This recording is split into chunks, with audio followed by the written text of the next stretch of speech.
நீங்க பாத்தீங்களா சிஎம் சார்னு வெக்கமே இல்லாம நீ பேசுன. இன்னைக்கு நீதானே முதலமைச்சர், பொறுப்பேத்துக்க.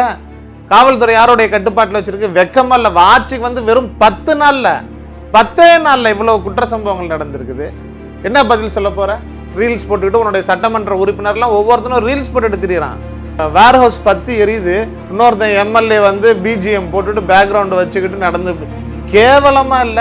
இதென்ன ஆட்சி? இதுதான் ஆட்சியா? இதுதான் மக்கள் விரும்பிய மாற்றமா? 10 நாள் தான் ஆச்சு, இன்னும் அவர் கொஞ்சம் டைம் கொடுக்கலாம், அதற்குள்ள இவ்வளவு ஒரு விமர்சனம் தேவையா அப்படின்னு ஒரு கேள்வி எழுது. 10 நாள்ல 76 கொலைகள் நடந்திருக்கே, நம்ம விமர்சனம் பண்ணாம போயிட முடியுமா? 42 குற்ற சம்பவங்கள் பெண்களுக்கு எதிராக நடந்திருக்கே, அதுக்கு எதிராக போயிட முடியுமா?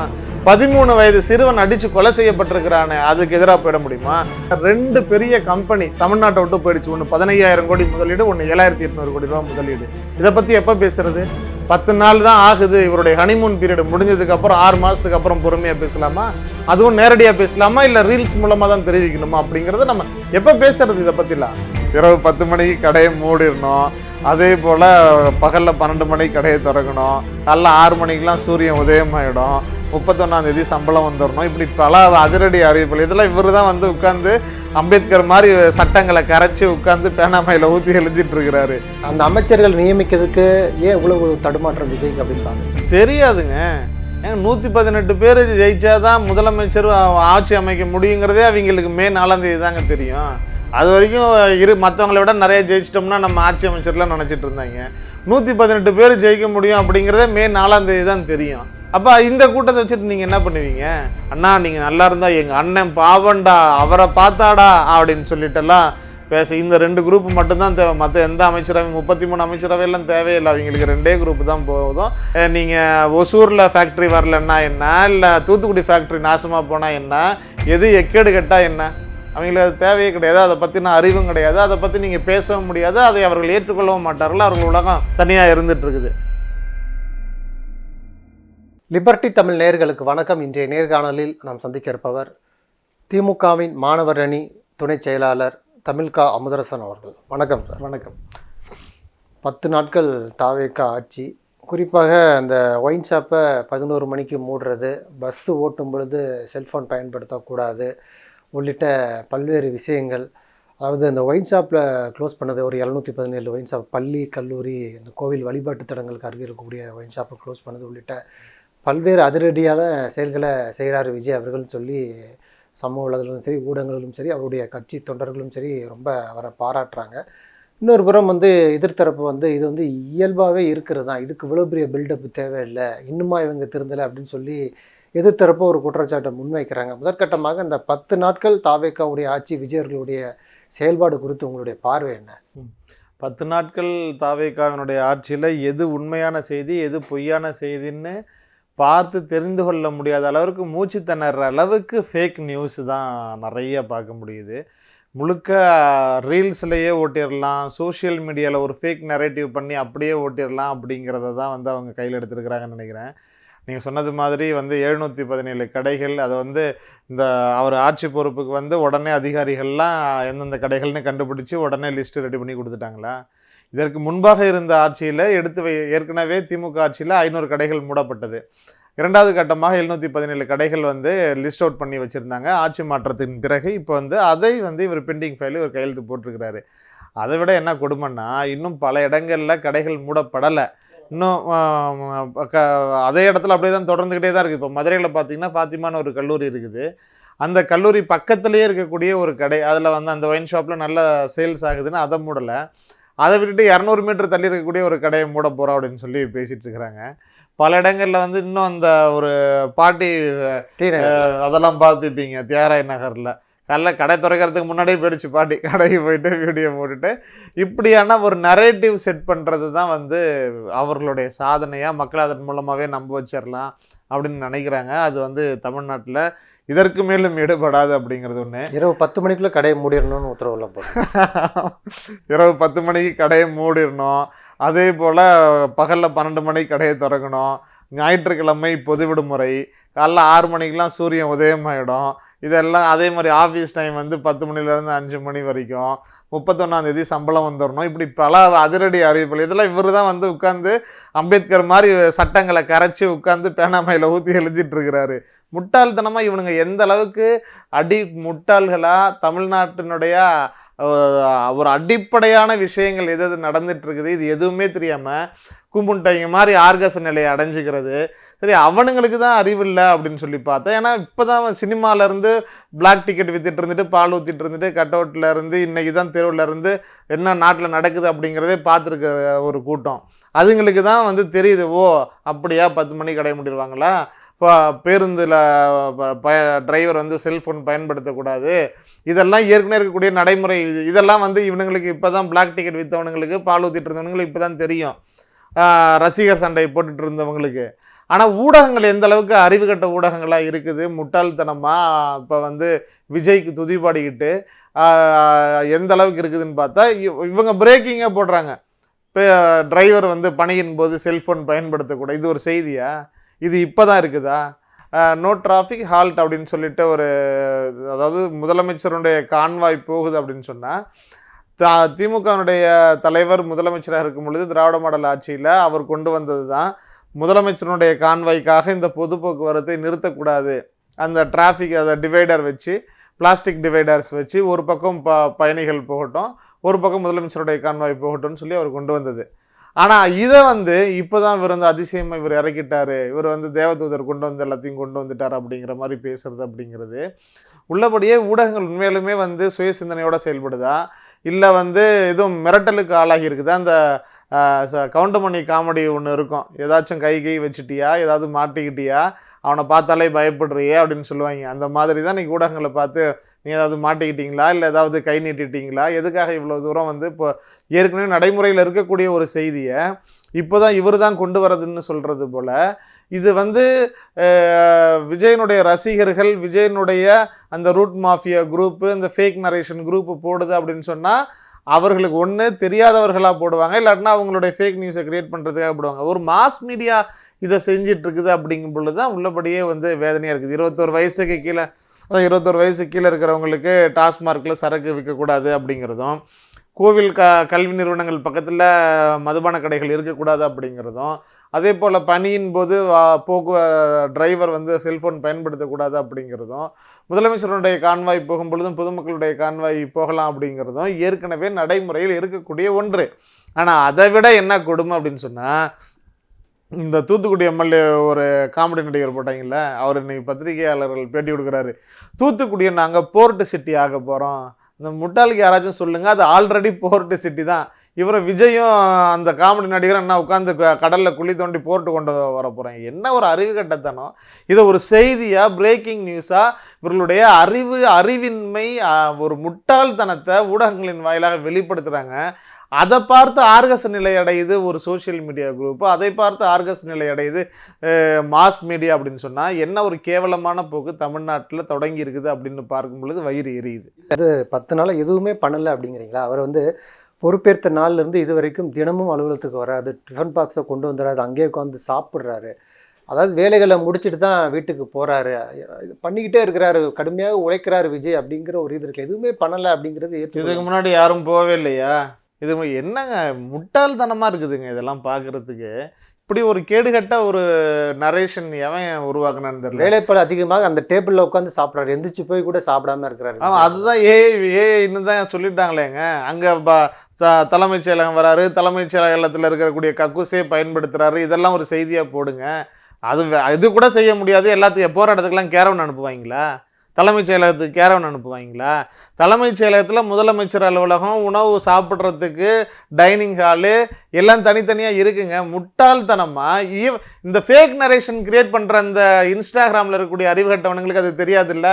சாப்பிட்றதுக்கு இடம் இருக்குது, அலுவலகத்தில் அலுவலகம் இருக்குது, அதெல்லாம் தெரியாதுல்ல. டேபிள் மேலேயே வச்சுட்டு உட்காந்துட்டு சாப்பிட்டுட்டாரு, இதெல்லாம் ஒரு செய்தியா? இதெல்லாம் ஒரு செய்தியா? நீ 50 கிலோமீட்டருக்கு அந்தாண்டிருந்து வந்துட்டு இருக்கிற, டெய்லி போயிட்டு வந்துகிட்டு லஞ்ச், இதெல்லாம் ஒரு செய்தியா? இதெல்லாம் வந்து திட்டமிட்டு உருவாக்கப்படக்கூடிய பொய்யான தகவல்கள். அங்கே நடைமுறைக்கு சாத்தியம். ஒரு ஹீரோயிசம் குறையவே கூடாது. எல்லாமே சினிமா மாதிரியே பார்க்குறாங்க. இது எல்லாமே இப்போ சினிமா தான் அவனுங்களுக்கு. என்ன 5 நாள் ஓடக்கூடிய சினிமா 5 வருஷம் ஓடணும்னு நினச்சிட்டு இருக்கிறாங்க. ஒவ்வொரு நாளும் சினிமாத்தனமாகவே நடந்துட்டு இருக்குது.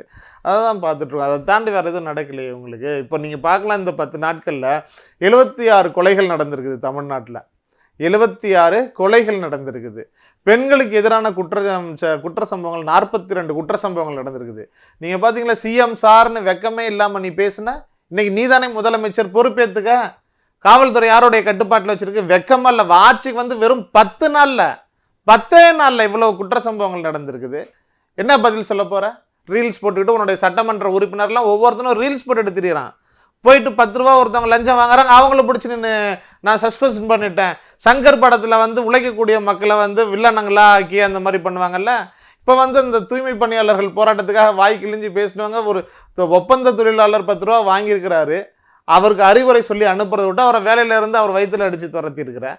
இந்த எல்லாம் ஒரு வேர்ஹவுஸ் 10 எரியுது, இன்னொருத்தன் எம்எல்ஏ வந்து பிஜிஎம் போட்டுட்டு பேக்ரவுண்டு வச்சுக்கிட்டு நடந்து. கேவலமா இல்லை? இதென்ன ஆட்சி? இதுதான் ஆட்சியா? இதுதான் மக்கள் விரும்பிய மாற்றமா?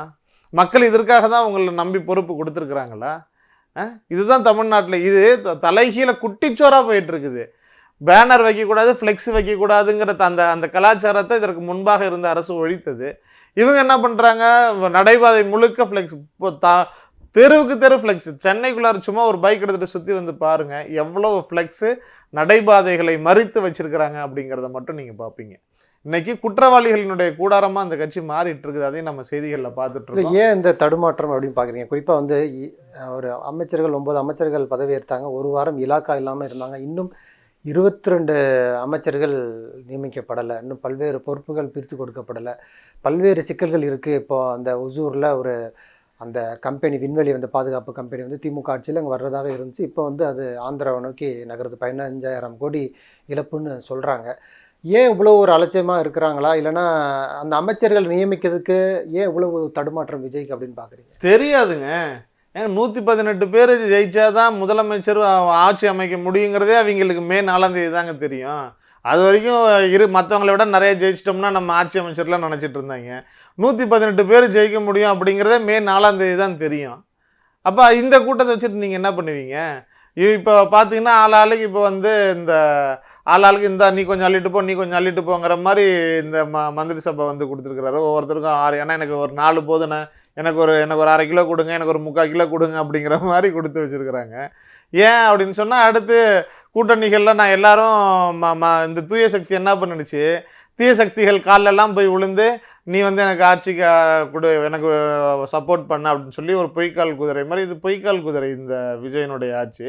போயிட்டு இப்போ அதிமுகவினுடைய ஒரு பாதியை பிரித்து அவங்கள உலகத்திலே இப்படி ஒரு அயோக்கியத்தனமான அரசியலை யாரும் செஞ்சதில்ல, வெளிப்படையாக செஞ்சது கிடையாது. ஒரு கட்சி அதை 2ஆக உடைச்சி அந்த உடைந்த ஒரு பகுதியினுடைய தலைவரை போய் பார்த்து இப்படி ஒரு கேடுகட்ட வேலையை இந்திய அரசியலில் பாஜக RSS கூட செஞ்சது கிடையாது. அந்த வேலையை விஜய் செஞ்சுருக்கிறாரு. இன்றைக்கி அவங்கெல்லாம் இப்போ வந்து கத்தி வச்சுட்டு நிற்கிறாங்க, எங்களுக்கு மந்திரி சபை கொடுங்கன்னு சொல்லிட்டு. இப்போ அவங்களுக்கெல்லாம் கொடுக்கணும், எதை பிரித்து கொடுக்கணும், என்ன ஏதுங்கிறது பேசிகிட்டு இருப்பாங்க. அதனால் அதை தமிழ்நாடு எப்படி நாசமாக போனேன்னா, அது நாசமாக போகலைங்கிற நரேட்டிவாக ரீல்ஸ் குரூப் பார்த்துக்கும், மாஃபியா குரூப்ஸ் பார்த்துக்கும். அவங்களுக்கு வேலையே வந்து டெய்லி பார்த்தீங்களா, இன்னைக்கு பார்த்தீங்களா, கோட்டு போட்ட முதலமைச்சர் என்ன சாதனை பண்ணிட்டார் பார்த்தீங்களான்னு பொய்யான செய்தி தான். அது ஃபேக்ட் செக் பண்ணி நம்ம பொய்ன்னு சொன்னால் உடனே இன்னொரு வீடியோ போட்டுருவாங்க, அழ ஆரம்பிச்சிருவாங்க. அண்ணா நீங்கள் எப்படியாவது நல்லா இருந்தால் போதுண்ணா, நீங்கள் சாப்பிடுங்கண்ணா, என்னன்னா அவங்க மூஞ்சி இப்படி வாடி போச்சு. 2 இதுதான், 2 நெரட்டிவ் தான். அவங்க இப்போ விஜய் ஆட்சியின் கீழே எல்லா டிபார்ட்மெண்ட்டுமே கலைச்சிடலாம். எந்த டிபார்ட்மெண்ட்டு எந்த அமைச்சரவையும் தேவையில்லை. விஜய் என்ன வேலை செஞ்சாலும் சரி, வேலை செய்யலைன்னாலும் சரி, போற்றி புகழ்ந்து புகழ்பாடுவதற்கு ஒரு நரேஷன் குரூப் இருக்குது, சோஷியல் மீடியா மாஃபியாஸ் வச்சுருக்கிறாங்க. அதன் மூலமாக வந்து பார்த்தீங்களா தேனாரும் பாலாரும் ஓடுது அப்படின்னு ஒன்று, அது தப்புன்னு யாராச்சும் சொன்னால் உடனே அழ ஆரம்பித்து வீடியோ போடுறதுக்கு ஒரு செட் ஆஃப் குரூப் வச்சுருக்கிறாங்க.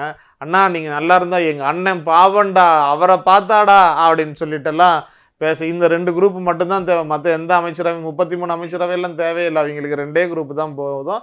அது அவனுக்கு நீங்கள் ஒசூரில் ஃபேக்ட்ரி வரலன்னா என்ன, இல்லை தூத்துக்குடி ஃபேக்ட்ரி நாசமாக போனால் என்ன, எது எக்கேடு கெட்டால் என்ன? அவங்களுக்கு அது தேவையே கிடையாது, அதை பற்றின அறிவும் கிடையாது, அதை பற்றி நீங்கள் பேசவும் முடியாது, அதை அவர்கள் ஏற்றுக்கொள்ளவும் மாட்டார்கள். அவர்கள் உலகம் தனியாக இருந்துட்டு இருக்குது. இன்றைக்கி நம்ம பேசிகிட்டு இருக்கக்கூடிய சூழலில் ராயல் என்ஃபீல்டோட ஃபேக்ட்ரி தமிழ்நாட்டிலேருந்து இப்போ வந்து தடாவுக்கு போகுது. தடாவுக்கு ஆந்திரா அந்த பார்டருக்கு போகுது. அங்கே அவங்க கிட்டத்தட்ட ஒரு 10,000 கோடி ரூபா முதலீடு வந்து அங்கே பண்ணுறாங்க. இப்போ போகக்கூடிய ஃபேக்ட்ரிகள் எல்லாம் என்ன சொல்கிறாங்க, பொலிட்டிக்கல் ஸ்டெபிலிட்டி இல்லை, இங்கே வந்து அந்த அளவுக்கான இது கிடையாது, புரிதல் உள்ளவர்களாக இல்லை, இவங்கள்ட்டெல்லாம் பேசி புரிய வைக்க முடியாத தற்குறி கூட்டம்னு இன்றைக்கி தொழில் அதிபர்கள் வெளிப்படையாக சொல்லிட்டு போகிறாங்க. அதனால தான் இன்றைக்கி வந்து டிஆர்டிஓலேருந்து ஏஎம்சிஏலேருந்து ஒசூரில் வர வேண்டிய அந்த நிறுவனம், இப்போ நம்மளுடைய விமானம் தொடர்பாக போயிங் தொடர்பான நிறுவனம் இன்றைக்கி ஆந்திராவுக்கு போயிடுச்சு. இப்போ ராயல் என்ஃபீல்டு நிறுவனம் வந்து அடுத்து ஆந்திராவுக்கு போயிடுச்சு. அடுத்த நிறுவனங்கள் இவங்க வந்து ஏதாச்சும் ஏஐயில் கிரியேட் பண்ணி போட்டால் தான் உண்டே தவிர மற்றபடி இங்கே ஒருத்தரும் இவங்களை நம்பி வரமாட்டாங்க. இவங்க எல்லாம் இந்த எம்எல்ஏக்களுடைய தகுதி நீங்கள் பாருங்கள், கல்வி தகுதி, அதாவது அரசியலில் படிச்சு இருக்கணும், டாக்டரேட் முடிச்சுட்டு தான் அமைச்சராகணும்னு நம்ம சொல்லல, சர்டிஃபிகேட்ல போட்டுக்கிறாங்க. நீ என்னவோ அதை உண்மையே சொல்லு. இது வந்து மோடியினுடைய சிசிய பிள்ளைகள் மாதிரி ஆயிட்டானுங்க இவனுங்க எல்லாம், இந்த தாவேகா எம்எல்ஏக்கள். மோடி தான் வந்து என்ன படித்தாருன்னு தெரியாது, ஃபேக்கான டிகிரி சர்டிஃபிகேட்டு கூட வந்து இன்னும் யாரும் கிடையாது, படித்த யாருமே நண்பர் கிடையாது, காலேஜ் கிடையாது, ஆனால் வந்து இதுதான் படித்தேன்னு சொல்லுவார். அவர் படித்த காலத்தில் அந்த டிகிரி கோர்ஸே கிடையாது, ஆனால் அதுதான் படித்தேன்னு சொல்லுவார். ஆனால் அதே மாதிரி இன்னைக்கு தாவேகா ஒருத்தர் 2 பேர் இல்லை, எல்லாம் பார்த்தீங்கன்னா இந்த 10 எம்எல்ஏ போலூர் எம்எல்ஏ ஒருத்தன், ஆமாம் போலூர் எம்எல்ஏ ஒரு பையன் வந்து எம்எஸ் முடிச்சிருக்கிறாரு, அவர் வந்து எம்பிஏன்னு விளம்பரப்படுத்திக்கிறாரு. தாம்பரம் எம்எல்ஏ வந்து பிபிஏ முடிச்சிருக்கிறாரு, அவர் எம்பிஏன்னு விளம்பரப்படுத்திக்கிறாரு. இந்த ஜோசியம் பார்த்துட்டு இருந்துச்சுல ஒரு பொண்ணு, அது பார்த்தீங்கன்னா அது வந்து டாக்டர்னு போட்டுக்குச்சு, அது எல்எல்பி தான் முடிச்சிருக்குது. அப்புறம் இன்னொன்று தஞ்சாவூர் எம்எல்ஏ இந்த சாராய பாட்டில் வச்சுட்டு டான்ஸ் ஆடிட்டு இருந்தார்ல, அதில் வந்து 10வது தான் முடிச்சிருக்கிறாரு. அவர் வந்து 10வதுன்னு சொல்கிறதுக்கு அவமானமாக இருக்குதுங்கிறதுனால பிபிஏன்னு போட்டுக்கிட்டாரு. ஆவடியில் ஒருத்தர் ரமேஷ், அவர் வந்து பிஏ தான் முடிச்சிருக்கிறார். அவர் பார்த்தாரு பிஏ சரியா இல்லை, பிஹெச்டி போட்டுக்கணும், பிஹெச்டி எல்லாரும் டாக்டர்னு போடணும்னு ஆசைப்பட்டு டாக்டர்னு போட்டுட்ருக்காங்க. அப்புறம் இன்னொருத்தர் இங்கே எக்மோரில் வச்சார்ல கல்வி அமைச்சர், இன்னும் ஒரு 7-8 துறைகளை ஒதுக்கி விட்டுருக்குறாங்க. போய் அது வந்து இந்த பவுலுக்குள்ளார கையை விட்டு எடுக்கிற மாதிரி, யாரெல்லாம் எந்தெந்த பேப்பர்லாம் எடுக்கிறீங்களோ அதில் எழுதியிருக்கிற துறையெல்லாம் உனக்கு, நான் நிறைய எடுக்கிறேன்னு அப்படி எடுத்தவர் இவர். அவர் பார்த்தீங்கன்னா அவர் வந்து பிடெக் ஐடி, அவர் நல்லா டெக்காக போடணும், டெக்கியாக காமிச்சுக்கணும்னு நினச்சி போட்டிருக்கிறாரு. கடைசியில் பார்த்தா அதுவும் முடிக்கல, பிஏ ஜேர்னலிசம் தான் முடிச்சிருக்கிறாரு, அதுவும் வந்து ஆத்தரைஸ்டு இல்லாத சர்டிஃபிகேட் கோர்ஸ்ன்னு தெரியுது. அப்புறம் அம்பத்தூர் பாலமுருகன் ஒரு வந்து 10th முடிச்சிருக்கிறாரு, அவர் வந்து டிசிடின்னு போட்டு, இப்படி இன்னும் இது சீப்போ அவ்வளோதான், இது கடுப்பாக இருக்குதுன்னு நம்ம எழுதாத விட்டது தான் நிறையா. அப்படி எல்லாமே அந்த லிஸ்ட்டில் தான் வர்றாங்க. அப்படிதான் இவ்வளோ ஒரு பொய், இவ்வளோ ஒரு புரட்டு, இவ்வளோ ஒரு கேவலத்தினுடைய உச்சமாக தமிழ்நாட்டினுடைய அரசியல் ஆட்சி அதிகாரத்தை மாற்றி குட்டிச்சோராக மாற்றிட்டு இருக்கிறது இந்த கூட்டம்னு பார்க்கும் பொழுது வேதனையாக இருக்குது. ஆனால் என்னதான் விமர்சனம் வைத்தாலுமே இந்த பாஜக எதிர்ப்பில் ரொம்ப உறுதியாக இருக்கிறாங்கன்னு ஒரு கருத்து இருக்கு இல்லையா? இப்போ கூட்டணி கூட பாஜக கூட கூட்டணி கிடையாது, இப்போ அந்த பிஎம்சி திட்டத்தை கூட எந்த அழுத்தம் கொடுத்தா கூட நாங்கள் அடிபணிய மாட்டோம், இது போன்ற நரேட்டிவில் செட் பண்ணி கொண்டு போகிறாங்களே, எப்படி பார்க்குறீங்க? நரேட்டிவ் தான் செட் பண்ண முடியாது, ஆனால் உண்மை கிடையாது. சிடி நிர்மல்குமார் யார்? ஆர்எஸ்எஸ்ல சாகா பயிற்சி எடுத்த ஒரு ஐஎஸ்ஐ முத்திரை குத்தப்பட்ட அக்மார்க் ஆர்எஸ்எஸ்காரன் யார்? சிடி நிர்மல்குமார். அவனுக்கு நீங்கள் வந்து அமைச்சரவை கொடுத்துட்டீங்களா? அடுத்து வந்து அருண்ராஜ் யார்? இந்தியாவில் யூபிஎஸ்சி கேடரில் இருக்கக்கூடிய பியூரோக்ராட்டிக்ஸு 11 வருஷம் 12 வருஷம் ரிசைன் பண்ண முடியும். நீங்கள் ரிசைன் பண்ணிட்டால் குடியரசுத் தலைவருக்கு போகணும், ஈஸியெல்லாம் ஒப்புதல் கொடுக்க மாட்டாங்க, ஆஃபீஸர்ஸ் இருங்கன்னு சொல்லி இருக்க வச்சுருவாங்க. அப்படி 11 வருஷம் 12 வருஷம் ரிசைன் பண்ண முடியாமல் ரெசிக்னேஷன் கொடுத்து இந்தியா முழுவதும் தொடர்ந்து பணியில் இருக்கக்கூடிய யூபிஎஸ்சி கேடர்ஸ் பியூரோக்ராட்டிக் ஆஃபீஸர்ஸ் நிறைய பேர் இருக்கிறாங்க, எல்லா மாநிலங்கள்லையும் இருக்கிறாங்க, ஏறக்குறைய 70-80 பேருக்கும் அதிகமாக இருக்கிறாங்க. எனக்கு வேலையில் தொடர்றதுக்கு விருப்பம் இல்லைன்னு சொல்லிட்டு இருக்கக்கூடியவங்க. ஆனால் விஜய் வீட்டுக்கு ரெய்டு போன அதே அருண்ராஜ் உடனே இப்போ வந்து ரெசிக்னேஷன் போட்ட அடுத்த நாளே வந்து ரெசிக்னேஷன் அக்செப்ட் பண்ணிட்டு இவருடைய கட்சியில் சேர்ந்துருக்கிறாரு. அவருக்கு நீங்கள் வந்து மினிஸ்டர் கொடுத்துருக்குறீங்க. இப்படி நீங்கள் பாஜக ஆர்எஸ்எஸ்னுடைய அடியாட்கள் எல்லாம் இங்கே வந்து வேஷம் போட்டு வச்சுக்கிட்டு இங்கே வந்து நீங்கள் வாய்ப்பு கொடுத்து அமைச்சராக்கி வச்சுக்கிட்டு இவங்க வந்து பாஜக எதிர்த்துருவாங்களா? ஏன் இவர் விஜய் போயிட்டு கேரளா முதலமைச்சர் பதவியேற்பு விழாவுக்கு போகலை? நீங்கள் தான் காங்கிரஸோட வந்து இப்போ ரொம்ப நெருங்கிட்டீங்க. ராகுல் காந்தியும் வந்திருந்தார். ஆமாம்மா, ராகுல் காந்தி வந்து எப்படி மொக்க வாங்கிட்டு போனார் அப்படிங்கிறதெல்லாம் நம்ம பார்த்தோம். அந்த அளவிற்கு வந்து ஈருடல் ஓர் உயிராயிட்டீங்க. காங்கிரஸ் முதல் நாள் ஒருத்தரோட கல்யாணம் பண்ணால் அடுத்த நாள் ஒருத்தரோட முதலிரவு கொண்டாடும், அந்த மாதிரியான கட்சி காங்கிரஸ். நீங்கள் வந்து அப்படி முதலிரவு கொண்டாடிட்டு இருக்கிறீங்க. நீங்கள் போக வேண்டியதானே கேரளாவில் போய் இப்போ அவருடைய பதவியை ஏன் போகலை? பாஜகவினுடைய அழுத்தம். அந்த ஒற்றை காரணத்துக்காக விஜய் என்ன பெரிய தைரியசாலியா? தைரியமாக விஜய் வந்து பாஜக எதிர்ப்பு பெரிய செக்யுலரிஸ்லாம் பேசக்கூடிய நீ தைரியமாக மோடியை எதிர்த்து ஏதாவது இன்னைக்கு வரைக்கும் கருத்து சொல்லியிருக்கிறியா? சிறுபான்மையினர்களுக்கு ஆதரவாளன் மாதிரி பெரிய தேவதூதர் மாதிரி உன்னை காட்டிக்கொள்ளக்கூடிய நீ சர்ச்சில் போய் முட்டி போட்டிய கிறிஸ்தவர்களுக்கு எதிராக நடைபெறக்கூடிய அத்தனை அழிச்சாட்டியங்களும் தமிழ்நாட்டில் இல்லாமல் இங்கே திராவிட மாடல் அரசு காத்து நின்றுச்சு. இந்தியா முழுவதும் அத்தனை சர்ச்சைகள் இடிக்கப்பட்டிருக்குது. இப்போ வரைக்கும் த்ரெட்னிங் நடந்துட்டு இருக்குது. ஒரு சட்டத்தையே வந்து அவங்க வந்து ரெடி பண்ணி வச்சிருக்கிறாங்க. அதற்கு எதிராக இவர் என்னைக்காச்சும் பேசியிருக்கிறாரா? அப்படி எதுவும் இதெல்லாமே வந்து இவங்களுக்கு இங்கே தமிழ்நாட்டை பொறுத்த வரைக்கும் மக்களுடைய மனநிலை என்ன? இவங்க வந்து ஒரு செக்யூலர் மனநிலையில் இருக்கக்கூடியவர்கள். இவர்கள் வந்து மத அரசியலுக்கு எதிரானவர்கள். அப்போ இங்கே அதில் சக்ஸஸ்ஃபுல்லாக செயல்பட்டு இருக்கிறது யார்? கொள்கை ரீதியாக திமுக. அப்போ அந்த திமுக மாதிரியான ஒரு ஃபேஸ் எங்களுக்கு வேணும்னு சொல்லி எல்லாமே போலி பிம்பம், எல்லாம் அதிகாரம் பூசிக்கிட்டு தெரியக்கூடிய வேஷம் போட்டுக்கிட்டு பண்ணக்கூடிய டூப்பு செட்டு போட்டு தான் பண்ணுவாங்க. அதே மாதிரி இப்போ ஒரிஜினலை பார்த்து இப்போ வந்து டூப்பு செட்டு போட்டு பண்ணிட்டு இருக்கிறாங்க. அது காலப்போக்கில் மக்கள் மத்தியில் வெளிப்படும் அப்படிங்கிறத நான் உறுதியாக நம்புகிறேன். 10 நாள் தான் ஆச்சு, இன்னும் அவர் கொஞ்சம் டைம் கொடுக்கலாம், அதற்குள்ளே இவ்வளோ ஒரு விமர்சனம் தேவையா அப்படின்னு ஒரு கேள்வி எழுதல. 10 நாளில் 76 கொலைகள் நடந்திருக்கேன், நம்ம விமர்சனம் பண்ணாமல் போயிட முடியுமா? 42 குற்ற சம்பவங்கள் பெண்களுக்கு எதிராக நடந்திருக்கு, அதுக்கு எதிராக போயிட முடியுமா? 13 வயது சிறுவன் அடித்து கொலை செய்யப்பட்டிருக்கிறானே, அதுக்கு எதிராக போயிட முடியுமா? 3 சிறுவர்கள் மது அரைஞ்சிட்டு கூட இருந்த பையனை போட்டு அடித்து கொலைவெறி தாக்குதல் பண்ணியிருக்கிறாங்களே, அதற்கு எதிராக நம்ம பேச மறந்துட முடியுமா? ரோட்டில் ஓட ஓட வெட்டிட இரட்டை கொலை நடக்குது, அதற்கு எதிராக பேசாமல் இருந்துட முடியுமா? 2 பெரிய கம்பெனி தமிழ்நாட்டை விட்டு போயிடுச்சு. ஒன்று 15,000 கோடி முதலீடு, ஒன்று 7,800 கோடி ரூபா முதலீடு. இதை பற்றி எப்போ பேசுறது? 10 நாள் தான் ஆகுது. இவருடைய ஹனிமூன் பீரியட் முடிஞ்சதுக்கு அப்புறம் 6 மாதத்துக்கு அப்புறம் பொறுமையாக பேசலாமா? அதுவும் நேரடியாக பேசலாமா, இல்லை ரீல்ஸ் மூலமாக தான் தெரிவிக்கணுமா அப்படிங்கிறத நம்ம எப்போ பேசுறது? இதை பற்றிலாம் 2 நிறுவனங்கள் போயிடுச்சு. 7,500 பேருடைய வேலை வாய்ப்பு போயிருக்குது ஒசூரில்.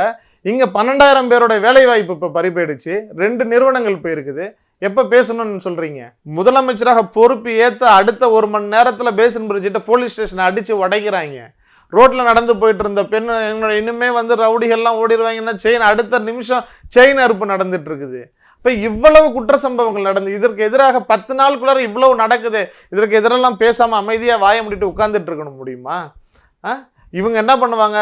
விஜய் தரப்பில், தமிழ்நாடு அரசு தரப்புல இனிமேல் வந்து தலைமைச் செயலகத்திலே இன்ஸ்டாகிராம் ரீல்ஸ் டிபார்ட்மெண்ட் ஒன்று உருவாக்கிடுவாங்க. அதுக்கு 2 IAS போட்டு 1000 ரீல்ஸ் போட்டுட்டு இருப்பாங்க. ஆனால் நாட்டில் மக்கள் எவ்வளோ பாதிக்கப்படுறாங்க, எவ்வளோ ஓட்டு போட்டவங்களாம் ஐயோ நம்ம தப்பு பண்ணிட்டோம், பெரிய தப்பு பண்ணிட்டோம்னு இன்னைக்கு வயிற்றுலையும் வாயிலையும் அடிச்சுக்கிட்டு அழுகுறதை நம்ம பார்க்க முடியுதுல்ல. அப்போ இதற்கு எதிராக பேசாமலே இருந்துடணுமா? பேசுகிற இதை கூட உணர்ந்து திருத்தி கொள்ள முடியாத அளவிற்கு காவல்துறை யாருடைய கட்டுப்பாட்டில் இருக்குது? நீ தானே பேசுன சிஎம் சார் பெண்களுடைய பாதுகாப்பு இன்னைக்கு கேடுகட்டு போய் நிற்குது. இது பெண்களினுடைய பாதுகாப்பு. காவல்துறை அதிகாரிகள் முன்னாடி நின்று மிரட்டுறாங்களே. இப்போ திருச்சி பேருந்து நிலையத்தில் பயணிகள் அவ்வளோ தூரம் மிரட்டிட்டு இருக்கிறாங்களே. நீட்டுக்கு எதிராக போராடிட்டு இருக்கக்கூடிய மாணவர்கள் 2017 ப்ரொட்டஸ்ட் நடந்துட்டு இருக்கு நீட்டுக்கு எதிராக. ஒருத்தன் கூட தமிழ்நாட்டில் இருக்கக்கூடிய மாணவர்கள் மேலே கை வைக்கணுங்கிற துணிஞ்சது கிடையாது. ஆனால் இன்னைக்கு உன்னுடைய போலீஸ் அடிச்சு இன்னைக்கு 40 பேர் மேலே வழக்கு போட்டிருக்குது. 40 பேர் மேலே வழக்கு. இப்போ அதுக்கு பின்னாடி நீ கூப்பிட்டு பேசுகிற. யார் அடிக்கிறதுக்கு யார் அதிகாரம் கொடுத்தது? யாருடைய கட்டுப்பாட்டில் போலீஸ் இருக்குது?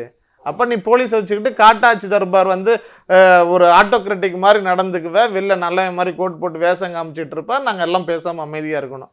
அதை தான் மக்கள் மாற்றம்னு நினைக்கிறாங்களா? அப்படி இருக்காது திமுக ஒருபோதும். நன்றி. நிறைய தகவல்களை நேயர்களுக்கு சொல்லியிருக்கீங்க. உங்களுடைய நேரத்துக்கு மிக்க நன்றி.